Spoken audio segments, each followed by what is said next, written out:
Good morning sir, my name is Mark Dancing Gabilin from HMS 1E. Ngayon, ipapakita ko sa inyo paano sasagutan yung math assessment. Ang unang gagawin natin is hanapin natin yung lowest, which is 27. So, paano natin mahanap yung kasunod? Ang gagawin natin is 27 plus 8. So, 27 plus 8 equals 35. Dito siya sa baba. Ang sunod naman, 35 plus 8.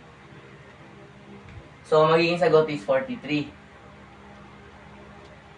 43 plus 8, 51. Tapos, ang next niyan, 51 plus 8 equals 59. Tapos, 51 plus 8. 59 plus 8 pala.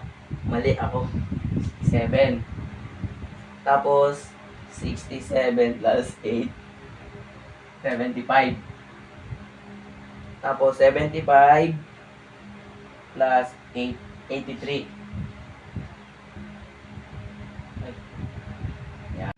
So, ngayon, nahanapin naman natin yung kasunod, which is ang gagawin natin is i-minus natin lahat to. So, ngayon, 35 minus 1 equals 34.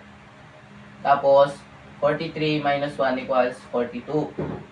Ang kasunod naman, 51 minus 1 equals 50. Tapos, 59 minus 1 equals 58. Tapos, 67 minus 1 equals 66. Then, 75 minus 1, 74.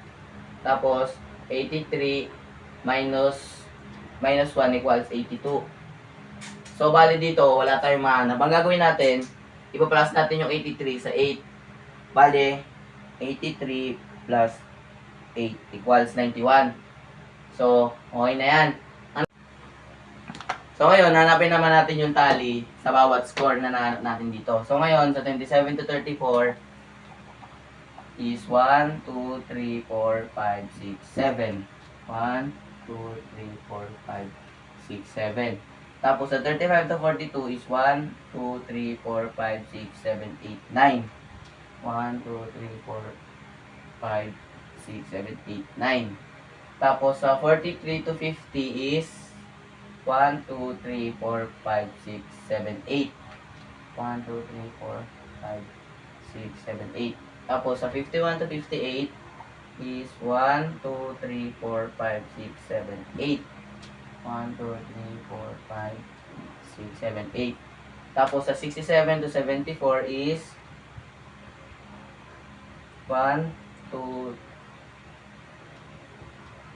1, 1, 2, 3, 4, 5, 6.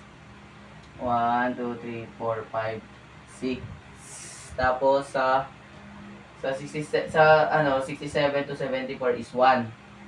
Tapos sa 75 to 82 is 1. So bali dito sa 83 to 91, so wala akong ilalagay diyan kasi wala akong mahanap dito. Ngayon, hahanapin naman natin yung frequency. Gagawin natin siya into numerical number. So 5, 7, 9, 8, 8, 6, tapos 1 and 1. Ngayon, ang gagawin naman natin is ipagpa-plus natin silang lahat. So,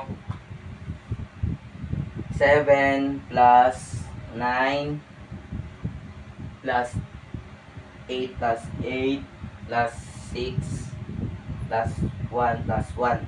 So, ang nakuha nating sagot is 40. Ngayon, ang gagawin naman natin is hanapin natin yung range, highest, lowest, tsaka class range. Ngayon, ang highest natin is 91. So, 91. Tapos, ang lowest natin is 27. So, ang gagawin natin, i-minus natin yung 91 sa 27. So, ang gagawin natin, 91 minus 27 is equals to 64. Ngayon, ang gagawin naman natin, i-bring down natin yung 64. Tapos, i-divide natin siya sa 8. Tapos, equals to 64 minus, divide 8. So, ang nakuha nating sagot is 8. As you can see, parehas sila ng ano, okay.